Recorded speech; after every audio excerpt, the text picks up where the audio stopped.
الحمد لله نحمده ونستعينه ونستغفره ونعوذ بالله من شرور أنفسنا ومن سيئات أعمالنا من يهد الله فلا مضل له ومن يضلل فلا هادي له ونشهد أن لا إله إلا الله وحده لا شريك له ونشهد أن سيدنا وحبيبنا ومولانا محمدا عبده ورسوله الذي أرسله بالحق بشيرا ونذيرا وداعيا إلى الله بإذنه وسراجا منيرا فقد قال الله تعالى في كلامه المجيد وفرقانه الحميد أعوذ بالله من الشيطان الرجيم بسم الله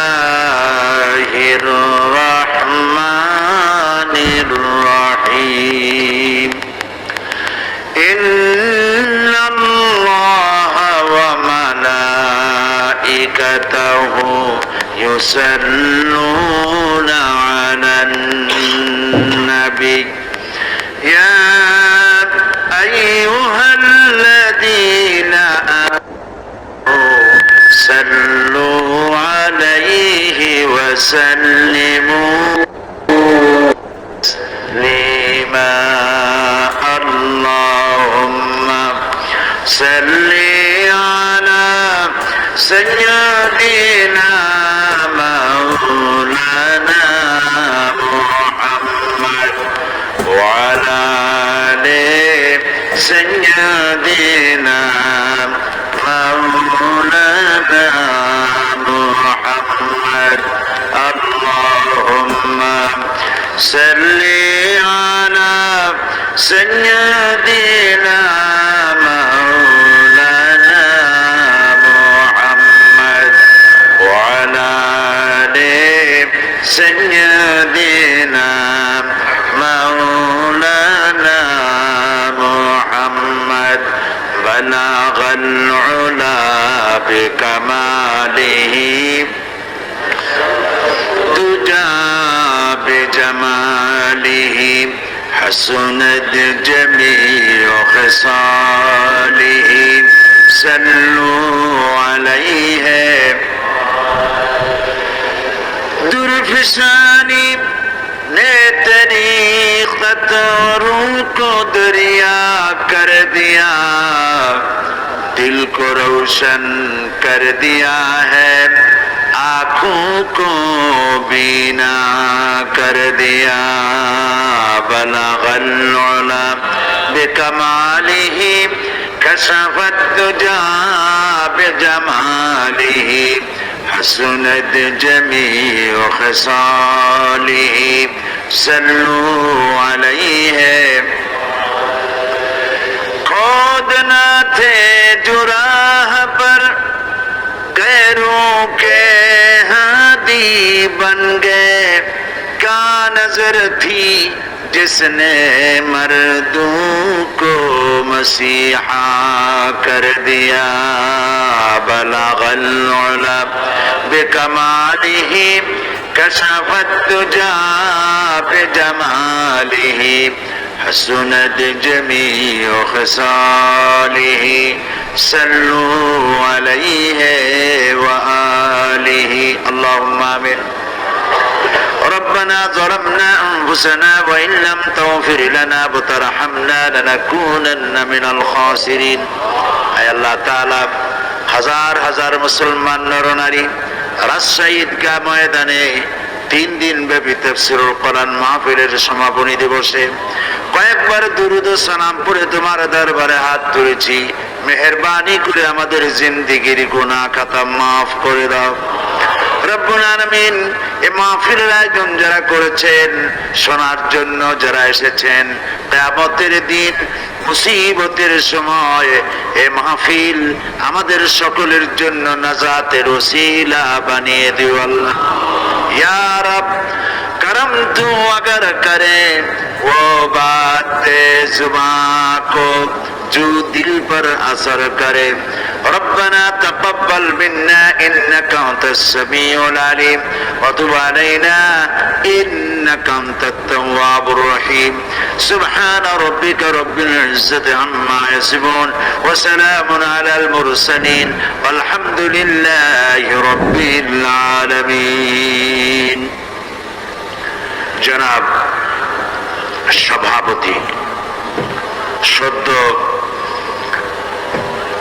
হজ ব্রত পালন করে প্রত্যাগত আপনাদের এলাকার নন্দিত নেতা, জামাত ইসলামী বাংলাদেশের রাজশাহী মহানগরীর সম্মানিত আমির জনাব আলহাজ আতাউর রহমান সাহেব, আজকের এই তাফসীরুল কোরআন মাহফিলের সমাপনী দিবসের প্রধান অতিথি, আপনাদের একান্ত আপনজন, নির্বাচিত জনপ্রতিনিধি, বাংলাদেশ জাতীয় সংসদের মাননীয় সংসদ সদস্য এবং রাজশাহী সিটি কর্পোরেশনের মাননীয় মেয়র, দেশনেত্রী প্রধানমন্ত্রী বেগম খালেদা জিয়ার নির্ভরযোগ্য ব্যক্তি, আধুনিক রাজশাহী গড়ার রূপকার জনাব মিজানুর রহমান মিনু, হাজারাত ওলামায়ে কেরাম, উপস্থিত প্রিয় রাজশাহীবাসী এবং পার্শ্ববর্তী এলাকা থেকে সম্মানিত ভাইয়েরা, পর্দার আড়ালের মা এবং বোনেরা, আসসালামু আলাইকুম ওয়া রাহমাতুল্লাহি তাআলা ওয়া বারাকাতুহু। আমরা আল্লাহ সুবহানাহু ওয়া তাআলার দরবারে লাখো কোটি শুকর আদায় করি যে মহান আল্লাহ তাবারক ওয়া তাআলা আমাদেরকে আজ কোরআনে কারীমের এই বিশাল মাহফিলে আমাদের শরীক হওয়ার তৌফিক এনায়েত করেছেন। আমরা বলি আলহামদুলিল্লাহ। রব্বানা লাকাল হামদ হামদান কাসীরান তাইয়িবান মুবারাকান ফীহি ইয়া রাব্বি লাকাল হামদু কামা ইয়ানবাগি লিজালালি ওয়াজহিকা ওয়া আযীমি সুলতানিকা। আমরা আল্লাহ তাআলার প্রশংসা করে নিলাম বুক ভরে, কারণ এই মাহফিলে তিনি যদি আসতে না দিতেন আমরা কেউ আসতে পারতাম না। এবং এর থেকে শ্রেষ্ঠ কোনো মাহফিল আকাশের নিচে জমিনের উপরে আর হতে পারে না, কারণ এখানে আলোচনা হবে কালামে রব্বানি, আমার আল্লাহর বাণী। সুবহানাল্লাহ। এই মাহফিল একটি শ্রেষ্ঠ মাহফিল। আজকের এই সুবাদে আমি আরো একটি দোয়া করে আলোচনায় প্রবেশ করতে চাই। সেটি হলো আমাদের মাতৃভাষা, আমাদের প্রাণের ভাষা বাংলা ভাষা। এই ভাষার জন্যে মুসলমানদের 4টি সন্তান শাহাদাত বরণ করেছে এই ফেব্রুয়ারি মাসে। সালাম, বরকত, রফিক, জব্বার, তাদের জন্য দোয়া করা প্রয়োজন। ভাষা একটি নিয়ামত। এ ভাষার স্রষ্টা হচ্ছেন আল্লাহ রাব্বুল আলামিন। ভাষার স্রষ্টা কে? আল্লাহ। তিনি ভাষা সৃষ্টি করেছেন, ভাষা এবং রং। ওমিন আয়াতি ইখতিলাফে আলওয়ানিকুম ওয়া আলসিনাতিকুম। আল্লাহ তাআলা বলেছেন, আল্লাহর অসংখ্য নিদর্শনের মধ্যে এটিও নিদর্শন যে অনেক রঙের মানুষ তিনি তৈরি করেছেন এবং অনেক ভাষা তিনি সৃষ্টি করেছেন। সুতরাং ভাষা আল্লাহর দান। আমরা বাংলা ভাষা জবরদস্তি করে নিতে পারি নাই। আল্লাহ এই ভাষায় আমাদেরকে জন্মগ্রহণ করিয়েছেন, আলহামদুলিল্লাহ। আমার প্রিয় ভাষা, আমার মায়ের ভাষা বাংলা ভাষা, এবং এই ভাষার কারণে আমরা গর্বিত। আজ পৃথিবীতে আন্তর্জাতিক ক্ষেত্রেও বাংলা ভাষা মর্যাদা অর্জন করেছে, এমনকি মঙ্গল গ্রহেও বাংলা ভাষা চলে গিয়েছে, আলহামদুলিল্লাহ। সেই জন্য এই ভাষায় জন্য আমি দোয়া করি এই কারণে যে আমার ভাষায় যদি কোরআন অনুদিত না হতো আমি কোরআন বুঝতাম না। যদি আমার মায়ের ভাষায় হাদিস অনুদিত না হতো আমি রাসূলের কাছে পৌঁছতে পারতাম না। আল্লাহর নৈকট্য অর্জনের জন্য, রাসূলের নৈকট্য অর্জনের জন্য ভাষা একটি বিরাট মাধ্যম অবলম্বন। ভাব প্রকাশের জন্য ভাষা একটি উন্নত মাধ্যম। সে ভাষা আমার ভাষা, মায়ের ভাষা, আমাদের সকলের ভাষা বাংলা ভাষা। এই ভাষার জন্য যারা জীবন দিলেন আজকে শুরুতেই তাদের জন্য দোয়া করি, আল্লাহ যেন তাদেরকে জান্নাতের মেহমান বানিয়ে নেন। আমি আপনাদের কাছে আরো দোয়া চাই, বিশেষ করে সভাপতি সাহেবের জন্য। তিনি হজ করে এসেছেন, অসুস্থ। হজ হচ্ছে সমস্ত কায়িক ইবাদতের মধ্যে সব থেকে বেশি কঠিন ইবাদতের নাম হজ। আর আমাদের ডিসঅ্যাডভান্টেজ হচ্ছে এই, আমার দেশের লোকেরা হজে যায় সেই বয়সে যখন পাপ করার আর কোনো শক্তি থাকে না। এটা ঠিক নয়। ইন্দোনেশিয়া, মালয়েশিয়ায় সেখানে হজ না করলে বিয়েই হয় না। হজের আগে জিজ্ঞেস করে মেয়ে বিয়ে করছে কিনা, কি বলে, বিয়ে করার আগে জিজ্ঞেস করে মেয়ে হজ করেছে কিনা, বর হজ করছে কিনা। এটা একটা শর্ত হজ করা। তবে আল্লাহর মেহেরবানি আমার দেশেও এটার পরিবর্তন আসছে। আমার দেশেও এখন যুবকরা যাওয়া শুরু করেছেন, আলহামদুলিল্লাহ। আমাদের মিনু ভাই যান নাই বোধহয় এখন। আপনারা দোয়া করেন উনি এবং ওনার সম্মানিতা বেগম সাহেবা দুজন একসঙ্গে আগামী বছর হজ করবেন ইনশাআল্লাহ। আল্লাহ যেন কবুল করেন, বলেন আমিন। তিনি অত্যন্ত যোগ্য, আমি জানি। তিনি পার্লামেন্টে আপনাদের জন্য ভূমিকা পালন করেন। প্রধানমন্ত্রী থেকে শুরু করে সচিবালয় পর্যন্ত দৌড়দৌড়ি করেন বলি এই কোটি কোটি টাকার কাজের কথা তিনি বলার সাহস পেয়েছেন আপনাদের সামনে।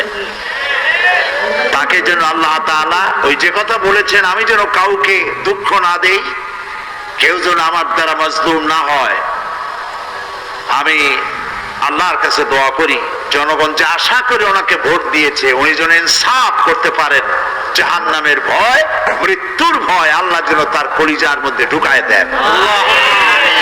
তিনি যেন জনগণের প্রতি ইনসাফ করতে পারেন, এবং সে আস্থা আমার রয়েছে। বিশেষ করে প্রধানমন্ত্রীর তো রয়েছেই।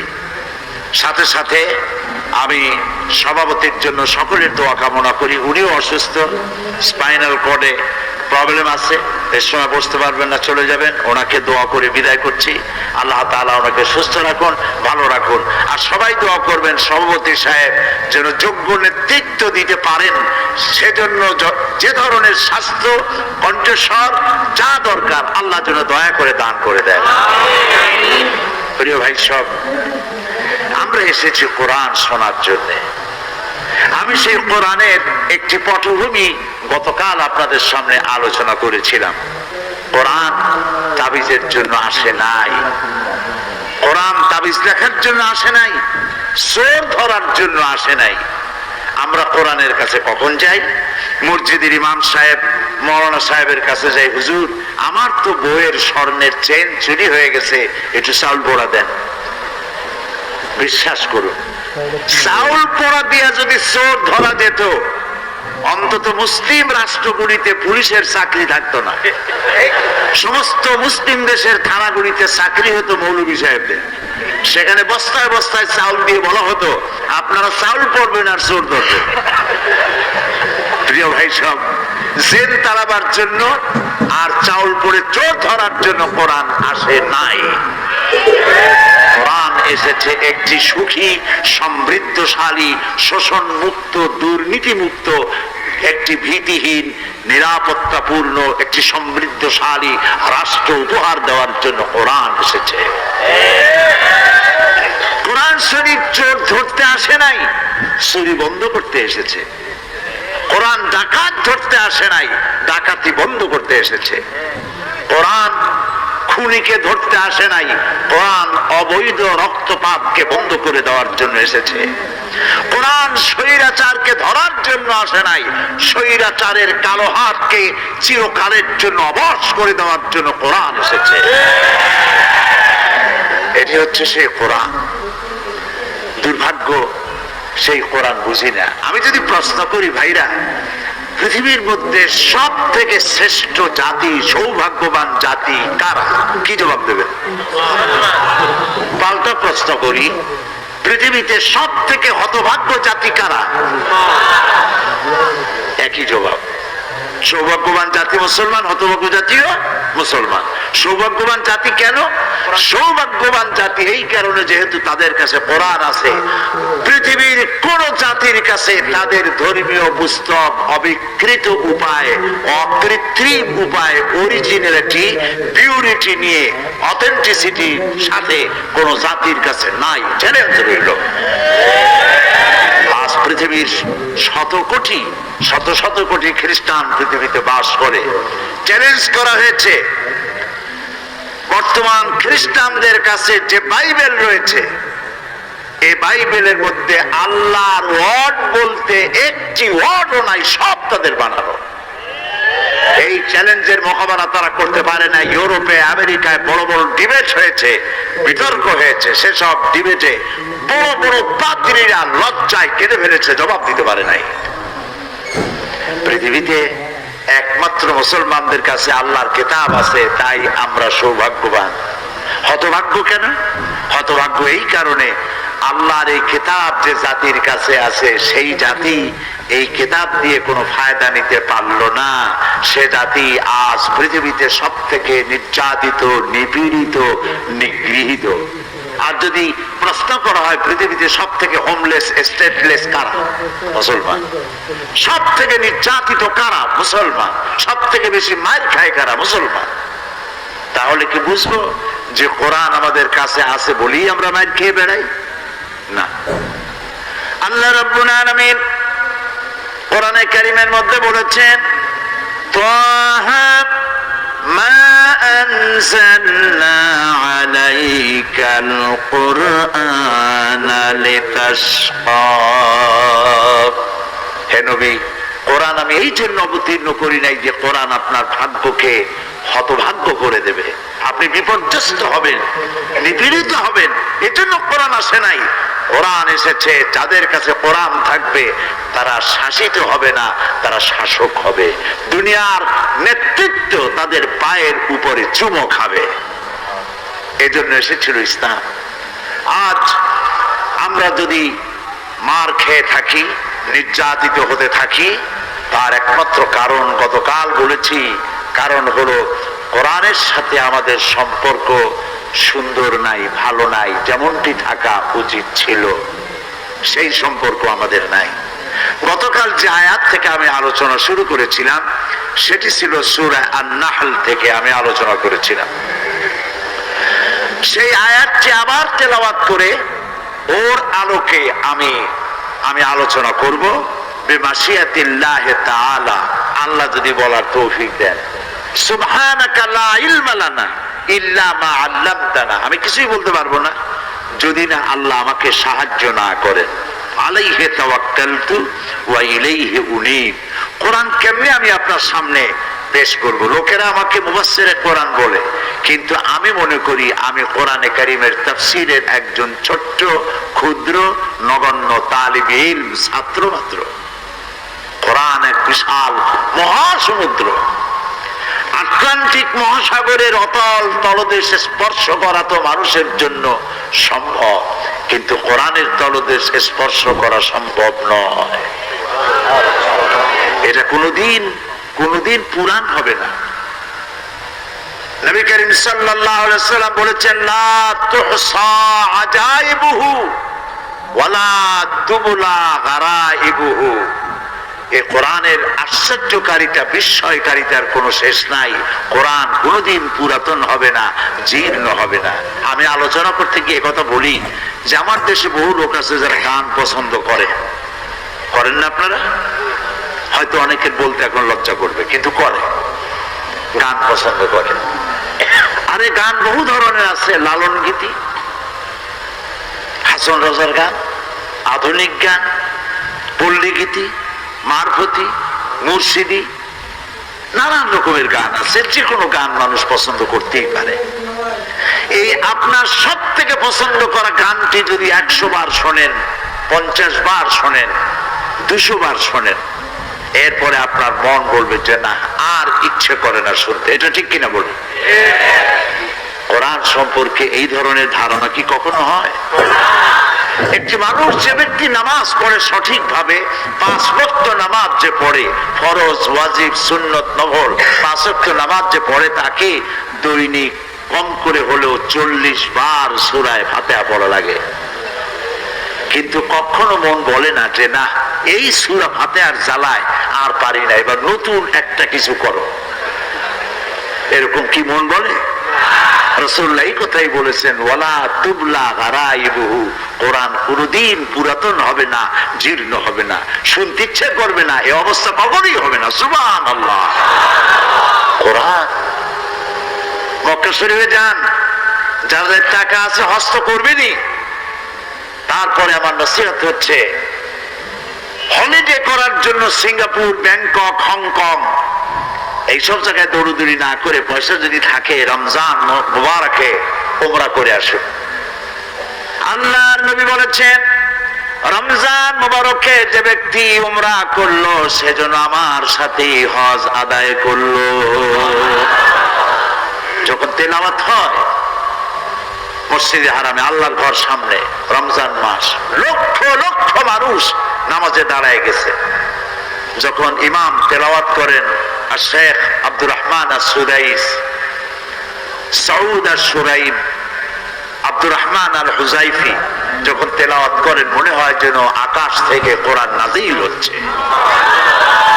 নামাজে কান্দাকাটি আমি জীবনে এর বাইরে কোথাও দেখি নেই। নামাজে কান্দাকাটি, ইমাম কান্দেন, জাহান্নামের আয়াত, জান্নাতের আয়াতগুলি যখন পড়ে, ইমাম নিজে কান্দে, আর গোটা হারাম জুড়ে কান্না রোল পড়ে যায়।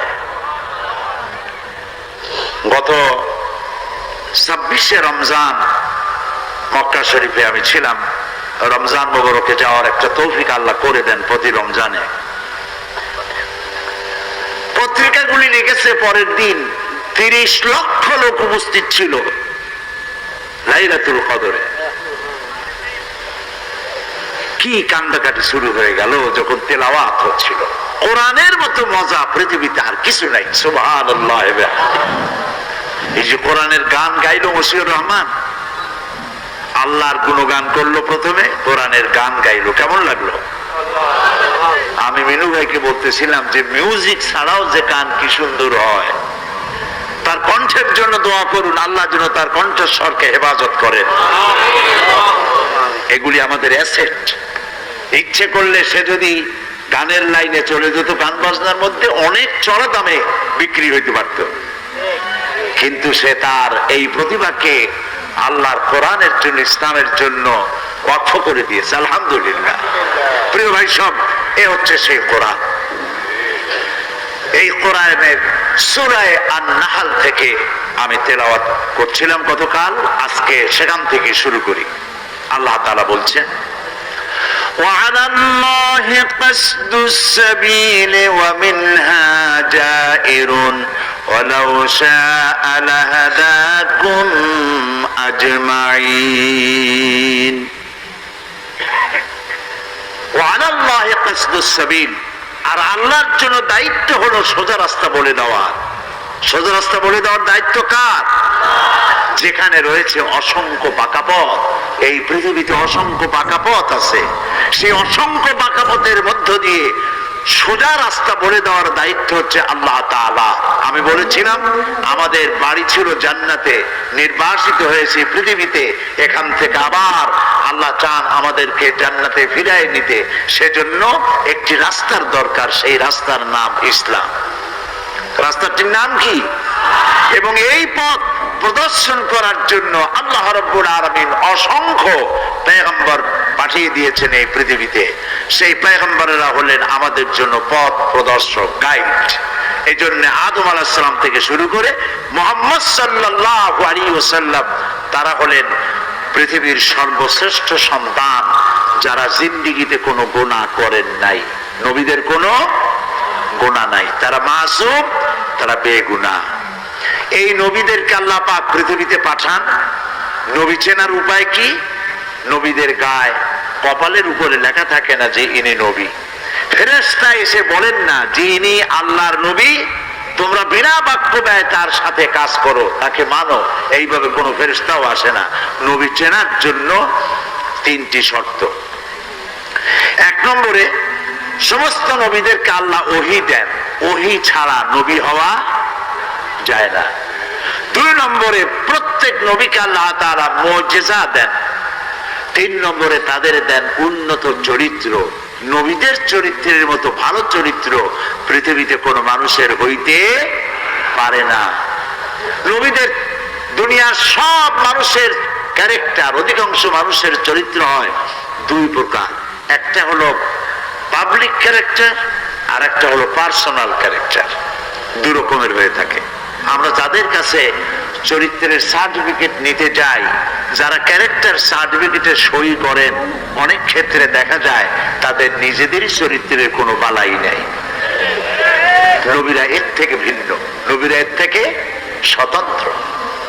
নবীদেরকে আল্লাহ পাক বানান। ইলেকশন করে তো মেয়র বানানো যায়, ইলেকশন করে তো এমপি বানানো যায়, ইলেকশন করে তো প্রেসিডেন্ট, চেয়ারম্যান বানানো যায়, কিন্তু ইলেকশন করে নবী বানানো যায় না।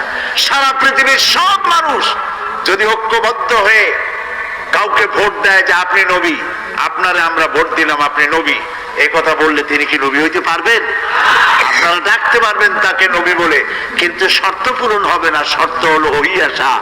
জিবরাইল না আসলে, ওহী না আসলে নবী হইতে পারে না। এখন পৃথিবীর সব মানুষ যদি একযোগে অনশন ধর্মঘট করে যে জিবরাইল না আসা পর্যন্ত আমরা কিছু খাবো না, আসবে জিবরাইল? শয়তানের সেই কুল পাবে না, জিবরাইল আসবে কখন? সুতরাং নবী হতে হলে প্রথম শর্ত হলো ওহী। দুই নম্বরের শর্ত হলো মুজিজা। এই মুজিজা কি? মুজিজা হলো যে কোনো শক্তিকে, প্রভাবশালী শক্তিকে দুর্বল করে দিতে পারে যে জিনিস, সেইটার নাম হচ্ছে মুজিজা। যেমন মুসা আলাইহিস সালামের জামানায় প্রভাবশালী শক্তি কি ছিল বলুন তো? জাদু। এই যে কথাগুলি বলছি বানানো কথা নয়, সব এখানে আছে। কোথায় আছে? কোরআনে আছে। জাদু। জাদু দিয়ে কি করতো তারা? ফু দিত। ফু দিয়ে দড়ি, কাশি, থালা, বাটি যা সামনে থাকতো, কোনোটা বাঘ হইতো, কোনোটা সিংহ হইতো, কোনোটা সাপ হতো, এগুলি দিয়ে তারা বাজিমাত করত। মুসা আলাইহিস সালাম সেই যুগে আসলেন, আল্লাহ তাআলা তাকে দিলেন মুজিজা, ওই জাদু দুর্বল করার মতো ক্ষমতা। কোরআন বলছে সূরা তাহা, আল্লাহ রাব্বুল আলামিন বললেন ওয়ামা তিলকা বিয়ামিনিকা ইয়া মুসা। মুসা হে, তোমার হাতে, ডান হাতে ওটা কি? তিনি বললেন এটি একটি লাঠি। এরপরে লাঠির আরো গুণাগুণ তিনি বয়ান করলেন। আল্লাহ তাআলা বললেন হাতের লাঠিটা ফেলে দাও। তিনি লাঠি ফেলে দিলেন। কি হয়ে গেল? হিয়া হাইয়াতুন তাসআ, বিরাট সাপ হয়ে গেল। মুসা আলাইহিস সালাম ভয় পেলেন।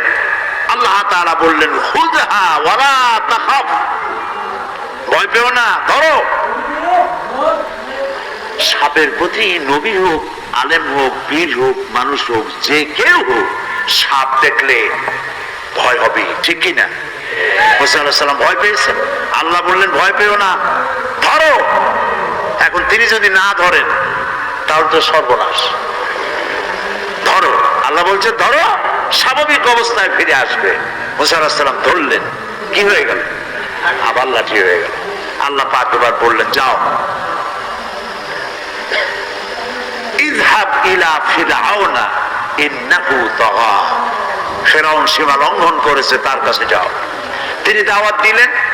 ফিরআউন জাদুকরদেরকে একত্রিত করলো, আর জাদুকরেরা মন্ত্রপুত করে দড়ি, কাশি, থালা, বাটি, ঘটি, গ্লাস যা ছিল সামনে সব বানাইলো বাঘ, সিংহ, সাপ, সব একসাথে হামলে পড়েছে মুসা আলাইহিস সালামের উপরে। মুসা আলাইহিস সালাম ভয় পেয়ে গেলেন। আল্লাহ রাব্বুল আলামিন তিনি বললেন, মুসা ভয় পেও না, হাতের লাঠি ফেলে দাও। মুসা আলাইহিস সালাম লাঠি ফেলে দিলেন। সাপ হয়ে যখন হা করলো, জাদুকরের তৈরি করা সব বাঘ, সিংহ আর সাপগুলি মুসা আলাইহিস সালামের লাঠি মার্কা সাপের পেটের মধ্যে গিয়ে ঢুকলো।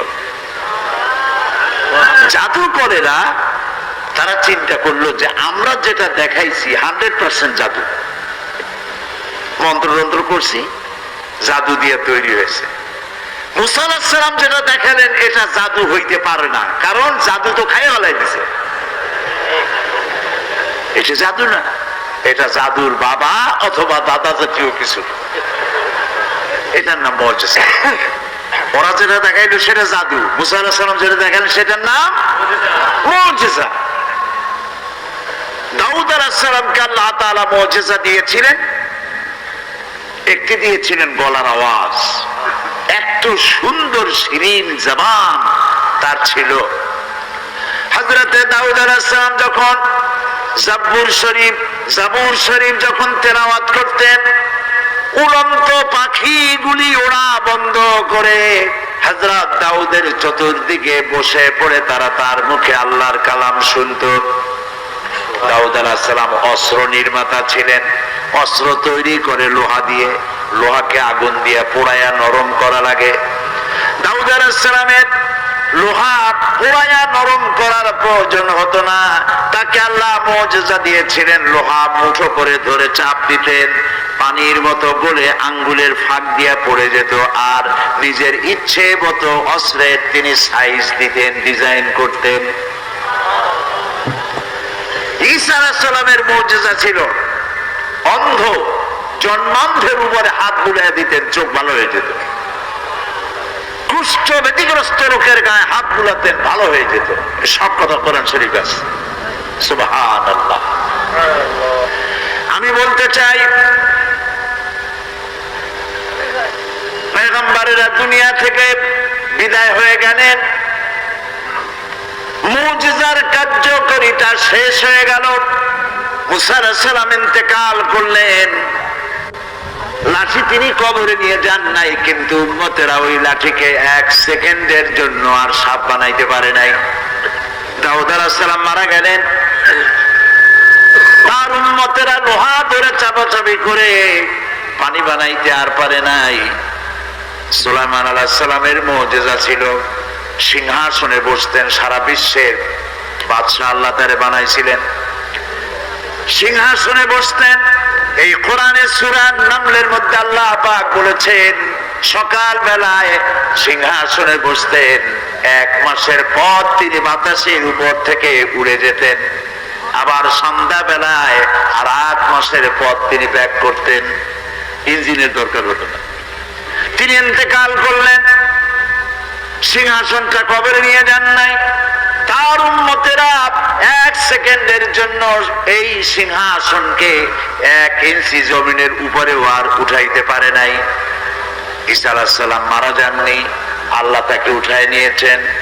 তার শত শত কোটি উম্মতের দাবিদার খ্রিস্টান জগতের লোকেরা কারো অন্ধ লোকের চোখ ভালো করতে পারে নাই, কুষ্ঠব্যাধিগ্রস্ত লোককে হাত বুলাইয়া ভালো করতে পারে নাই। তার মানে হলো নবী ইন্তেকাল করেছেন, মুজিজার কার্যকারিতা সেখানে শেষ হয়েছে। কিন্তু আপনার আমার নবী, বিশ্ব নবী মুহাম্মদুর রাসূলুল্লাহ সাল্লাল্লাহু আলাইহি ওয়াসাল্লাম, তার নবুয়তের জীবনে 3 সহস্রাধিক মুজিজা সংঘটিত হয়েছিল। এই 3 সহস্রাধিক মুজিজার ভিতরে শ্রেষ্ঠ মুজিজার নাম কোরআন শরীফ। তিনি ইন্তেকাল করেছেন, মুজিজা কবরে নিয়ে যান নাই। এর কার্যকারিতা কিয়ামত পর্যন্ত অক্ষুণ্ণ থাকবে। মানুষ কোরআন বুঝে না যারা, তারাও যখন কোরআনের তেলাওয়াত শুনে চোখ দিয়ে দরদর করে পানি নামতে থাকে। কোরআন শরীফের আলোচনা শুনে বাপ দাদার ধর্ম পরিত্যাগ করে মুসলমান হয়ে যায়।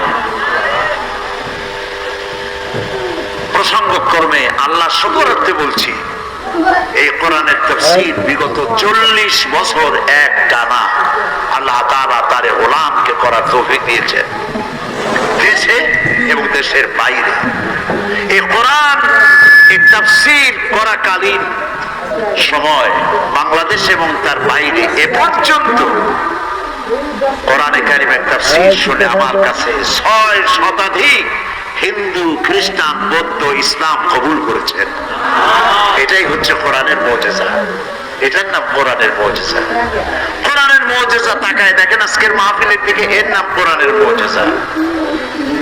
একটি জনসভা যদি হতো তাহলে আপনাদেরকে বাস ভাড়া দিয়ে আনতে হতো, ঠিক না? এই দারুল ইসলাম ট্রাস্ট রাজশাহী আপনাদেরকে বাস ভাড়া দিছে? সত্যি করে বলেন, রিক্সা ভাড়া দিছে? তাহলে অন্তত রাতের খানা আপনাদেরকে সরবরাহ করবে। বাস ভাড়া, রিক্সা ভাড়া তো দূরের কথা, খাওয়ার দাওয়া তো দূরের কথা, একটা চকলেটও আপনারা পাবেন না। এটা ঠিক কিনা?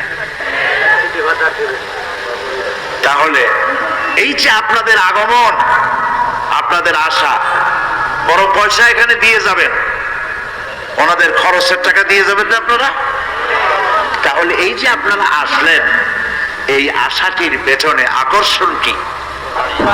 আল্লাহর কসম, এই আকর্ষণ সাইদি নয়, এই আকর্ষণ একমাত্র আল্লাহর কিতাব কোরআন শরীফ। মানুষ পঙ্গপালের মতো কোরআনের দিকে ছুটে আসে, কিন্তু দুর্ভাগ্য, কোরআন শুনি কিন্তু বাস্তবে আমল করি না। পাশ্চাত্যের একজন পপ সিঙ্গার, নাম তার ক্যাট স্টিভেন, বাড়ি তার লন্ডনে, মেগা স্টার। এখন যেমন পপ সিঙ্গারদের মধ্যে মেগা স্টার হচ্ছে মাইকেল জ্যাকসন। একবার আমেরিকায় আমি টিভি দেখতেছিলাম, তো শুনলাম টিভি বলল যে রাতের বেলায় রাত এতটা এত মিনিটে মাইকেল জ্যাকসনের গান হবে। আমি চিন্তা করলাম, এত নাম কাম, দেখি না লোকটা কেমন। আমি তারে দেখি নাই তো কোনোদিন। রাত ঠিক সেই সময় টিভিটা অন করলাম, আমি বুঝতে পারলাম না এটা পুরুষ না মেয়ে লোক। তারপরে 2টা লাফ দিল, 3টে চিৎকার মারলো, আমি বুঝলাম না হইল ওইটার নাম নাকি পপ।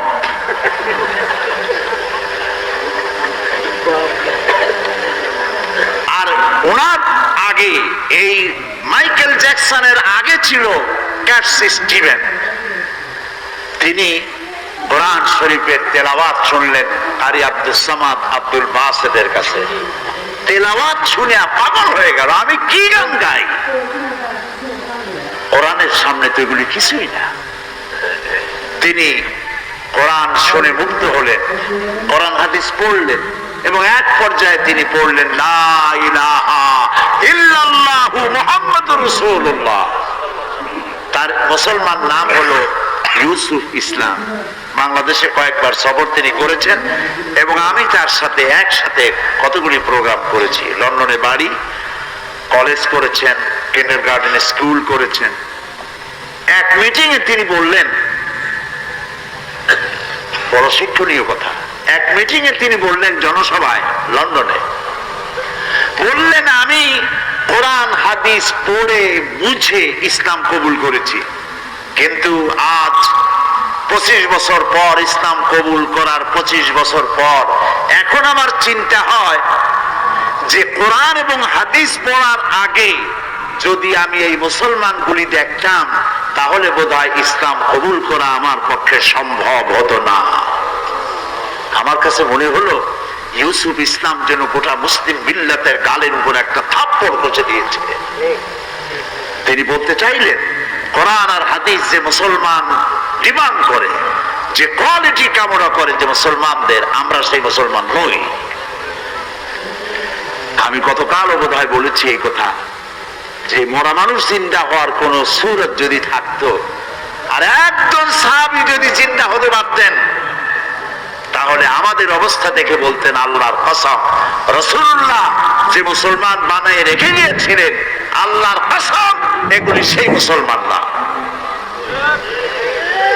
প্রিয় ভাই সব, কোরআন পৃথিবীতে এসেছিল একটি সুন্দর সঠিক মানব গোষ্ঠী তৈরি করা, যারা চুরি করবে না, ডাকাতি করবে না, জেনা করবে না, হত্যা করবে না, দর্শন করবে না, যারা হবে সুখী, যারা হবে সমৃদ্ধশালী, যাকে দেখে কেউ ভয় করবে না, যাকে দেখে আশ্রয় পাবে মানুষ।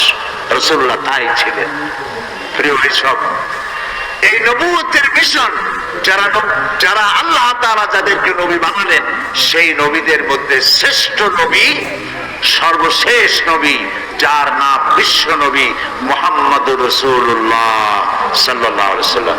দুনিয়ায় যত নবী এসেছেন, সমস্ত নবীরা হলেন এলাকা ভিত্তিক নবী, ভাষা ভিত্তিক নবী। আর আমাদের নবী কি? জোরে বলে, বিশ্ব।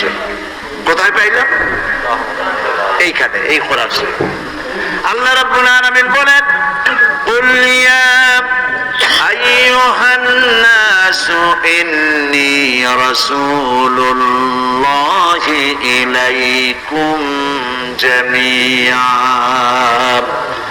আল্লাহ তাআলা বলেন, নবী আপনি বলুন, হে মানব সকল, আমি আল্লাহর পক্ষ থেকে তোমাদের সকলের জন্য আমি রাসূল হয়ে এসেছি।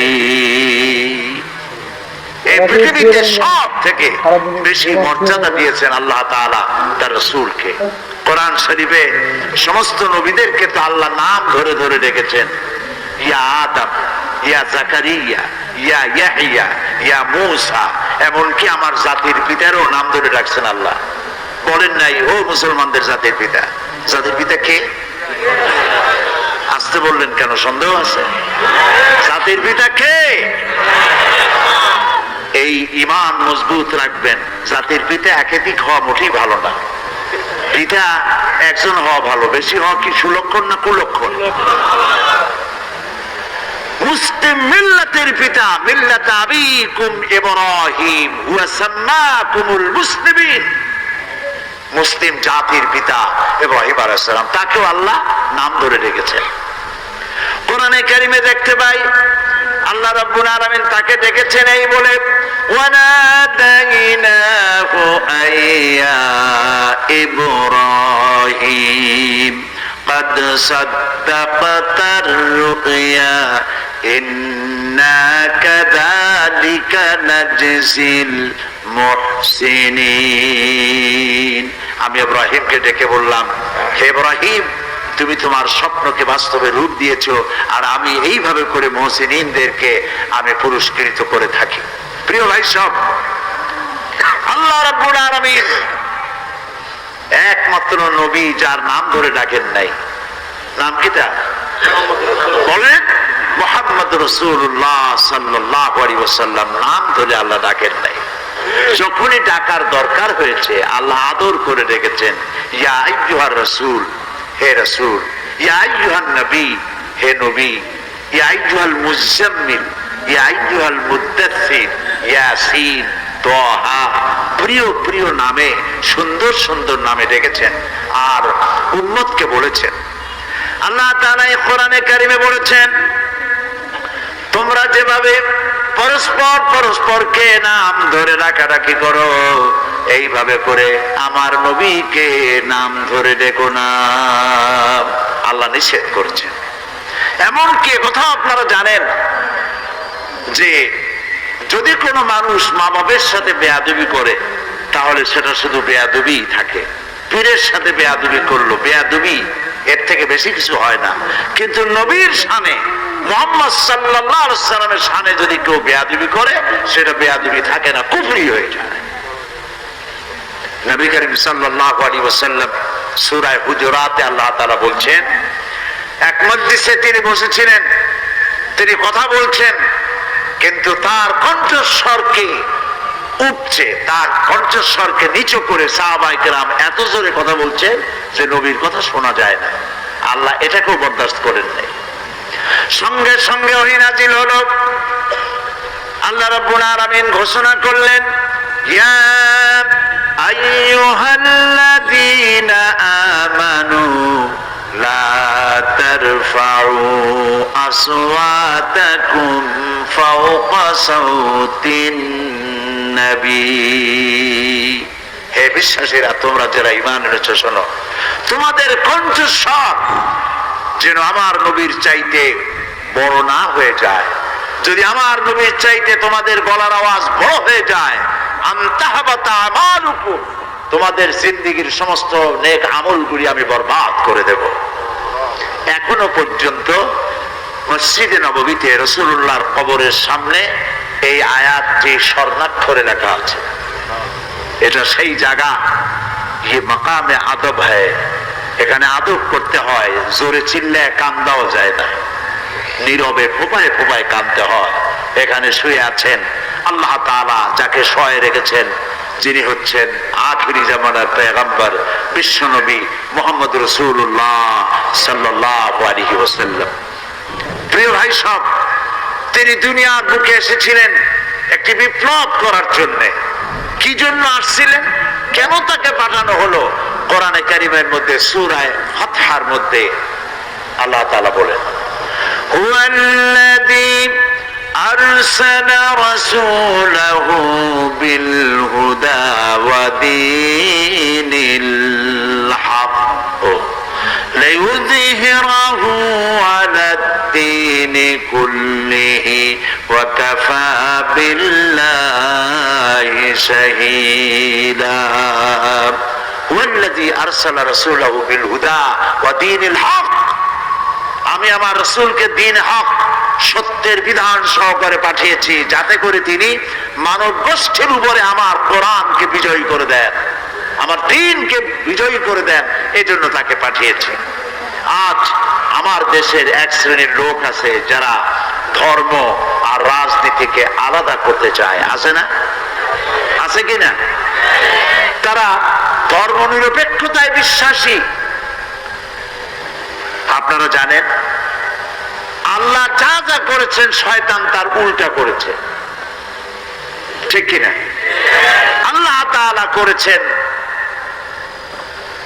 খিলাফত, শয়তান করেছে রাজতন্ত্র। এই রাজতন্ত্র আল্লাহর বানানো নয়, এটা কার বানানো? আল্লাহ দিয়েছেন অর্থনৈতিক বিলিবন্টনের ব্যবস্থা হিসাবে, সুষম বন্টন নীতি হিসাবে যাকাত ভিত্তিক অর্থ ব্যবস্থা, শয়তান করেছে সুদ। আল্লাহ দিয়েছেন দ্বীন, কমপ্লিট কোড অফ লাইফ, পূর্ণাঙ্গ জীবন ব্যবস্থা ইসলাম। শয়তান দিয়েছে সেকুলারিজম, ধর্ম নিরপেক্ষ মতবাদ। আমি 1997 সনে পার্লামেন্টে বাজেট বক্তৃতার ভেতরে আমি এই কথা আনছিলাম যে ধর্ম নিরপেক্ষ মতবাদ হলো একটি কুফরি মতবাদ। তদানীন্তন প্রধানমন্ত্রীর সামনেই বলেছি, পৃথিবীর সব আলেম একমত, ধর্ম নিরপেক্ষ মতবাদ হচ্ছে কি বলুন তো? কুফরি মতবাদ। কোন নবী ধর্ম নিরপেক্ষ ছিলেন না, কোন সাহাবী ধর্ম নিরপেক্ষ ছিলেন না। এই ধর্ম নিরপেক্ষ মতবাদ কোনরা মানুষকে বোকা বানার জন্য বলেন যে ধর্ম নিরপেক্ষতার অর্থ ধর্মহীনতা নয়, এটি একটি মিথ্যে কথা। বলুন এটি কি? আমি পার্লামেন্টে ডিকশনারি থেকে উল্লেখ করে বলেছিলাম, পৃথিবীর সব ডিকশনারি বলে সেকুলারিজম এর অর্থই হচ্ছে ধর্মহীনতা, ধর্ম বিরোধিতা। ধর্মনিরপেক্ষবাদী লোকেরা পৃথিবীতে যখন যে দেশে ক্ষমতায় এসেছে সেখানেই তারা ইসলামকে নির্যাতিত করেছে, আলেমদেরকে নির্যাতিত করেছে। প্রমাণ দেব? প্রমাণ শুনতে চান? তুরস্ক দিয়ে শুরু করি। তুরস্কে খেলাফত চালু ছিল, কিন্তু ইউরোপ চাইল না তার দেশের মধ্যে, ইউরোপীয় মহাদেশের ভিতরে ইসলামের একটা দেশ থাকুক। তারা তা সহ্য করলো না। কামাল পাশা তারাই তৈরি করলো। কামাল পাশা মুসলমানদের হেজাব পরা, নারীর হেজাব পরা রাষ্ট্রীয়ভাবে নিষিদ্ধ ঘোষণা করলো। আরবি ভাষা শিক্ষা করা নিষেধ, মুসলমান পুরুষদের দাড়ি রাখা নিষেধ, সেনাবাহিনীর লোকেরা জামাতে নামাজ পড়া নিষেধ। এখনো সেসব আইন বলবৎ আছে। এই দেখুন ফ্রান্স, জ্যাক শিরাক কি কাজটা করলো? জ্যাক শিরাক নারীদের, মুসলিম নারীদের স্কার্ফ পরা, হিজাব পরা নিষিদ্ধ ঘোষণা করলো। ওটা একটা সেকুলার রাষ্ট্র। সেকুলারিস্টরা যখনই ক্ষমতা আসে তখনই ইসলামের উপরে অত্যাচার করে। আমাদের দেশের তদানীন্তন সরকার 1972 সনে যারা ক্ষমতায় এলেন তারা ধর্মনিরপেক্ষ মতবাদীর ধ্বজাধারী ছিলেন। কি কামটা করলেন? এসেই সর্বপ্রথম বিশ্ববিদ্যালয়ের মনোগ্রাম সমূহ থেকে ইকরা বিসমি রাব্বিকাল্লাযী খালাক রব্বি জিদনি ইলমা এটাকে তুলে দিল। এ কথা কি মিথ্যা না ঠিক? এটা সত্য কিনা? যারা 1971 সনের আগে বিএ এমএ যারা পাশ করেছেন, সার্টিফিকেটটা বাড়িতে গিয়ে রাত্রে আমার কথা প্রমাণ করার জন্য সার্টিফিকেট দেখুন। আপনার সার্টিফিকেটে রাজশাহী বিশ্ববিদ্যালয়ের মনোগ্রামে লেখা আছে রব্বি জিদনি ইলমা, লেখা আছে ইকরা বিসমি রাব্বিকাল্লাযী খালাক। আল্লাহর কোরআন তারা সহ্য করতে পারে নাই, উঠাই ফেলেছিল, ঠিক না? এবং ইসলাম আর মুসলমান নাম যেখানে যেখানে ছিল সব জায়গা থেকে তারা বিদায় করেছিল। গত 5 বছরে তারা করল কি? ধর্ম নিরপেক্ষ হওয়ার কারণে 252টি মাদ্রাসা বিনা কারণে বন্ধ করে দিয়েছিল। এগুলো ইতিহাস কিনা বলুন? আলেমদের উপর অত্যাচার করেছিল। 2001 সালের 1 জানুয়ারি থেকে নিয়ে 30 জুন পর্যন্ত বাংলাদেশের 26,000 আলেমদেরকে পাবলিক সিকিউরিটি অ্যাক্টে গ্রেফতার করে তাদেরকে নির্যাতন করেছিল। এই হচ্ছে ধর্মনিরপেক্ষ মতবাদ। আমি পার্লামেন্টে বক্তৃতায় বলেছিলাম, ধর্মনিরপেক্ষ মতবাদের উপরে বিশ্বাস থাকাকালীন সময় যদি কারো মৃত্যু হয় আল্লাহর জান্নাতের কোনো গ্যারান্টি নাই, এটি গ্রহণ করা হারাম। কিন্তু তারা কোরআন হাদিস থেকে উদ্ধৃতি দেয়, তারা বলে বুখারী শরীফে আছে লাকুম দীনুকুম ওয়ালিয়া দীন। অনুসারীরা মনে করে মাশাআল্লাহ আমাদের নেতৃত্ব বুখারীও পড়ছে তাহলে, কিন্তু কত বড় ফাঁকি দিছে। লাকুম দীনুকুম তো বুখারীতে না, এটা কোথায়? কোরআনে। কোন সূরা? সূরা কাফিরুন। উনি জানেন না এটার প্রেক্ষাপট কি, নাজিল হওয়ার কারণ কি। এই সূরা যখন নাজিল হয় এর প্রেক্ষাপট ছিল কাফেররা বলছিল মুহাম্মদ সাল্লাল্লাহু আলাইহি ওয়াসাল্লাম, আসুন ধর্ম নিয়ে যে আমাদের মধ্যে কাশমাকাশ হচ্ছে, আসুন আমরা একটা সমঝোতায় আসি। আমরা কিছুদিন আপনার আল্লাহরে 2 সেজদা সেজদা দেব, আর আপনি আপনার লোক নিয়ে কিছুদিন আমাদের ভগবানকে প্রণাম করবেন।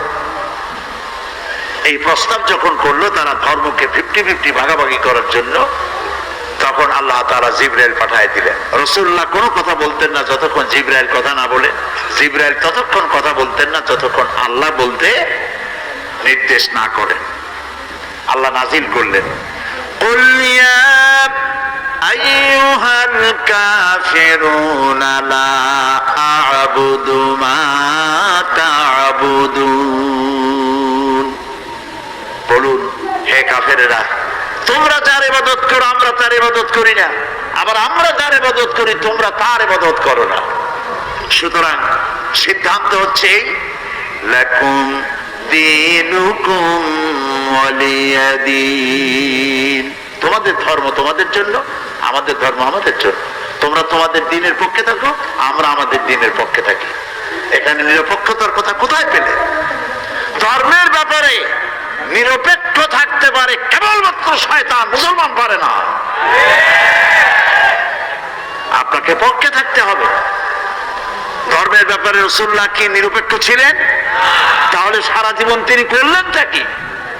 একজন সাহাবী পাওয়া যাবে না যিনি ধর্মের ব্যাপারে নিরপেক্ষ ছিলেন। আপনি পক্ষে থাকেন। যেমন রাজশাহী থেকে ঢাকা যাবেন বিশ্ব রোড, হয় আপনি রাইটিস্ট হবেন না হয় লেফটিস্ট হবেন, হয় ডান দিক দিয়ে চলেন না হয় বাম দিক দিয়ে চলেন। কিন্তু কেউ যদি বলে আমি রাইটিস্ট হব না, লেফটিস্ট হব না, আমি মিডিলিস্ট হব, আমি রাস্তার মাঝখানে থাকবো, আমি নিরপেক্ষ, এই রাস্তার মাঝখানে দাঁড়িয়ে নিরপেক্ষতা যদি পালন করেন, কিছুক্ষণের মধ্যে ট্রাক বাবাজি আসবে, আপনারে মামলাট বানাই দিয়ে যাবে রাস্তার উপরে। অনুরূপ ভাবে হয় আপনাকে ধর্মের পক্ষে আসতে হবে, আর না হয় বলতে হবে আমি ইসলাম পছন্দ করি না, বেরিয়ে যান। আপনি এবং আপনার অনুসারীরা কয়েক লক্ষ যদি ইসলাম থেকে বেরিয়ে যায়, ইসলামের কোনো ক্ষতি আছে? কোনো ক্ষতি নাই। সুতরাং হয় ডান দিকে আসেন, না হয় বাম দিকে চলেন, হয় ইসলামের পক্ষে আসেন, না হয় ইসলামের বিপক্ষে চলে যান। মাঝখানে নিরপেক্ষতা অবলম্বন করে করার কোন যৌক্তিকতার সুযোগ ইসলাম কাউকে দেয় না। আপনি মাঝখানে দাঁড়িয়ে থাকবেন, রাস্তার মাঝখানে দাঁড়ালে যেভাবে শয়তান এসে, যেভাবে ট্রাক এসে আপনার কাম সারিয়ে দেবে, সেইভাবে শয়তান এসে লাথি মেরে জাহান্নামে ফেলে দেবে। এই জন্য কোন মুসলমান ধর্ম নিরপেক্ষ হতে পারে না। রাসূলুল্লাহ ধর্ম নিরপেক্ষতার দাওয়াত দিতে আসেন নাই। ধর্ম নিরপেক্ষ জিনিসটা কি? জিনিসটা হলো, তাদের বক্তব্য হচ্ছে আমার ধর্মের ব্যাপার আমার ব্যক্তিগত ব্যাপার, আমার খুশি আমি নামাজ পড়বো, রোজা রাখবো, হজ করবো, যাকাত দিব, আমার ব্যাপার। কিন্তু আমার অর্থনীতি, আমার সমাজনীতি, আমার রাজনীতি, আমার নির্বাচন, আমার কলকারখানা, আমার ক্ষেত খামার, এগুলি চলবে আমার কথা মতো, আমার বাজানের কথা মতো, আমার দলের কথা মতো। এটা কি ইসলাম মানবে? ইসলাম কেরা মানবে? কখনই নয়। সেই জন্য আপনাকে তাদের কথা মতো, তারা তো বলে যে শুধুমাত্র মাদ্রাসা মসজিদের ভিতর ইসলাম থাকবে, আর বাকি জীবনের বিস্তীর্ণ অঙ্গনে আল্লাহ এবং রাসূলের প্রতি 144 দিয়ে দেওয়া হয়। 144 ধারা আমার জীবনের বিস্তীর্ণ অঙ্গনে তোমরা প্রবেশ করতে পারবে না। এখন আমি আপনাদের কাছে প্রশ্ন করি, আল্লাহর দরকার যদি বঙ্গভবনে না হয়, আল্লাহর প্রয়োজন যদি পার্লামেন্টে না হয়, আল্লাহর কোন জরুরত যদি সেক্রেটারিয়েটে না থাকে, আল্লাহর কোন জরুরত যদি শিক্ষাঙ্গনে না থাকে, কল কারখানায়, অফিস আদালতে, ক্ষেত খামারে আল্লাহর জরুরত যদি না থাকে, তাহলে অবশেষে এই আল্লাহর দরকারটা কি? বুঝতে পারতেছেন কথা? এই জন্য আল্লাহ রাব্বুল আলামিন বলেন, আফাতুমিনুনা বিবাদিল কিতাবি ওয়া তাকফুরুনা বিবাদ। আল্লাহ তাআলা বলেন, তোমরা কোরআনের কিছু কথাকে স্বীকার করবে, কিছুকে করবে অস্বীকার। এটা যদি হয়, তাহলে এই পৃথিবীর বুকে লাঞ্ছনার জীবন তোমাদের দেব, আর কিয়ামতের ময়দানে কঠিন শাস্তি তোমাদের ভোগ করা লাগবে, জাহান্নামে যেতে হবে। এই জন্য ইসলামের পক্ষে থাকতে হবে। কোন দিকে থাকবেন বলেন? চিল্লা বলে। কোন মুসলমান সন্তান যে মুসলমান মায়ের গর্ভে এসেছে, মুসলমান পিতার জন্ম হয়েছে, ধর্ম নিরপেক্ষতা অবলম্বন করে চলা হারাম। তাদের অবস্থা দেখেছেন? মিটিং করে, মিছিল করে, কখনো হাজার স্লোগান দেয়, আল্লাহু আকবার স্লোগান নাই। বলেন ঠিক কিনা? সেই দলের লোকেরা যদি আজ মাহফিলে থাকেন, আমি তাদের বিবেকের কাছে প্রশ্ন করি, আপনি আপনার দলের নেতা এবং নেত্রীকে প্রশ্ন করতে পারেন না? আমি মুসলমানের সন্তান, হাজারো জয় জয় করে নানান স্লোগান দিতে পারি, আল্লাহু আকবার বলতে পারি না কেন? এটা তো হিন্দুস্তান নয়, এর নাম বাংলাদেশ। 14 কোটি মুসলমানের জায়গা, কেন আল্লাহু আকবার বলতে পারি না? না পারার কারণ আমরা জানি, সামান্য কয়েকটা সংখ্যালঘুদের ভোট নেওয়ার জন্য আল্লাহর নাম তারা পরিত্যাগ করেছে। এই জন্য যারা মুসলমান, ধর্ম নিরপেক্ষবাদীদের সাথে কোনো সম্পর্ক নাই, তাদেরকে তওবা করে ফিরে আসতে হবে। আল্লাহ যেন তৌফিক দেন বলি আমি। ধর্ম নিরপেক্ষ মতবাদ এর উপর থেকে, এটাও আপনাদের জানা দরকার। না জানা দরকার নাই? জানা দরকার। ধর্মনিরপেক্ষ মতবাদের জন্মদাতা কে? আগে বলেছি আমি, বলেন কে? শয়তান। চিল্লায় বলেন কে? মধ্যযুগীয় ইউরোপ সভ্যতায় যখন চার্চ কর্তৃক, পাদ্রী কর্তৃক রাষ্ট্র শাসিত হলো, ঐতিহাসিক সত্য। আমরা লেখাপড়া করে বক্তব্য রাখি, কতকালও বলেছি, চোখে দেখি, পড়াশোনা করি, তারপর জনগণের কাছে উপস্থাপন করি। ধর্মনিরপেক্ষ মতবাদ এলো থেকে মধ্যযুগে ইউরোপ সভ্যতায় যখন পাদ্রীরা দেশ চালাইতো ধর্মের নামে, তখন তারা শিক্ষিত লোকদের উপর অত্যাচার করত। গ্যালিলিওর মতো একজন মহান বিজ্ঞানীকে একটি সত্য উচ্চারণের জন্য তাকে বিষ পান করে হত্যা করেছিল। এ কথাগুলি সত্য কিনা? আমি অত্যন্ত সচেতনতার সাথে বক্তব্য রাখছি। আমি জানি রাজশাহী শিক্ষার নগরী। আমার সামনে যারা উপস্থিত, আমার ধারণা মতে 100% এডুকেটেড পারসন। আলহামদুলিল্লাহ বলেন। সেখানে তারা নারীদের উপর অত্যাচার করেছে পাদ্রীরা। তারা বলেছে নারী হচ্ছে শয়তানের দালাল, শয়তানের ব্রোকার। কিভাবে? বেহেশতের মধ্যে প্রথম পিতা, প্রথম মানুষ আদম আলাইহিস সালামকে ওয়াসওয়াসা দিয়েছে শয়তানের পক্ষ হইয়া হযরতে হাওয়া। কাজে আমরা বেহেশত থেকে যে দুনিয়ায় পড়ে গেলাম, এজন্য দায়ী হলো নারী। এদের শুধু ভোগ করো, উপভোগ করো, কিন্তু তাদের অধিকার থেকে তাদেরকে বঞ্চিত করো। নারীরা ছিল ভোগের সামগ্রী, খেলার সামগ্রী, আর কোন অধিকার তাদের দেওয়া হতো না। এই সময় নারীরা নির্যাতিতা, শিক্ষিত জনগোষ্ঠী নির্যাতিত। তখন শুরু হয়ে গেল যুদ্ধ পাদ্রীদের সাথে। যারা যুদ্ধ শুরু করলো তারা চাইলো ধর্ম বিবর্জিত সমাজ চাই, ধর্ম নিরপেক্ষ রাষ্ট্র চাই। ধর্ম পাদ্রীরা, ধর্ম থাকবে গির্জায়, আর রাষ্ট্র থাকবে ধর্ম নিরপেক্ষ মতবাদের লোকদের হাতের মুঠায়। এই সংগ্রামে পাদ্রীরা হেরে গেল, জিতল যুবকেরা, যারা ধর্মনিরপেক্ষ মতবাদ চাইল। সেখান থেকে ধর্মনিরপেক্ষ মতবাদ পৃথিবীতে আসলো। এবার আমার প্রশ্ন, সেই কারণে ধর্মনিরপেক্ষ মতবাদের প্রয়োজন ছিল মধ্যযুগীয় ইউরোপ সভ্যতায়, ইসলামে এরকম কোন কারণ ঘটেছে কি? এই পৃথিবীতে শিক্ষার মর্যাদা কে দিয়েছে? প্রশ্ন করি, কে দিয়েছে? ইসলাম। চিল্লায় বলেন কে দিছে? এই কোরআন শরীফ খুলে দেখুন, কোরআনে কারীমের মধ্যে আল্লাহ রাব্বুল আলামিন তার নবীর উপরে প্রথম যে ওহী অবতীর্ণ করলেন, তা নামাজ ছিল না, রোজা ছিল না, হজ ছিল না, যাকাত ছিল না। প্রথম ওহী যেটা ছিল সেটা হলো ইকরা বিসমি রাব্বিকাল্লাযী খালাক। নামাজ নয়, রোজা নয়, হজ নয়, যাকাত নয়, পড়ো পড়ো, রিড এন্ড রিড, শিক্ষা গ্রহণ করো। এটা ছিল প্রথম ওহী। তাহলে এটাকে শিক্ষার প্রতি উৎসাহ দেওয়া হলো না নিরুৎসাহিত করা হয়েছে? রাসূলুল্লাহ বলেছেন উতলুবুল ইলমা ওয়ালাউ কানা বিসসিন, জ্ঞান অর্জন করার জন্য প্রয়োজনে চীনের মতো দ্রুততম দেশে গিয়েও জ্ঞান অর্জন করো, তবুও করতে হবে।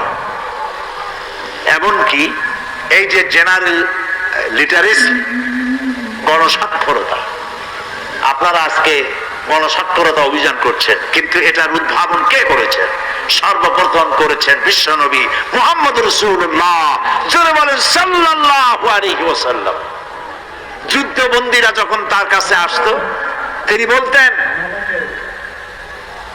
যে যুদ্ধবন্দী 10 জন নিরক্ষর লোককে অক্ষর জ্ঞান শিক্ষা দিতে পারবে, তাকে এর বিনিময়ে মুক্ত করে দেওয়া হবে। আল্লাহর নবী বলেছেন 1 ঘন্টা যদি কেউ জ্ঞান চর্চা করে, আল্লাহর সৃষ্টি কলা কুশলতা সম্পর্কে যদি 1 ঘন্টা চিন্তা করে, তাহলে আল্লাহ রাব্বুল আলামিন তার আমলনামায় 60 বছরের নফল ইবাদতের সওয়াব লিখে দিবেন। কিয়ামতের দিন শহীদের রক্ত আর জ্ঞানীর জ্ঞান চর্চার কালি ওজন দেওয়া হবে দাঁড়িপাল্লা। কে বলেছে? রাসূল বলেছেন। দেখা যাবে কিয়ামতের ময়দানে শহীদের রক্তের চাইতে জ্ঞানী ব্যক্তির জ্ঞান চর্চার কালির ওজন শহীদের রক্তের চাইতে ভারী হয়ে যাবে।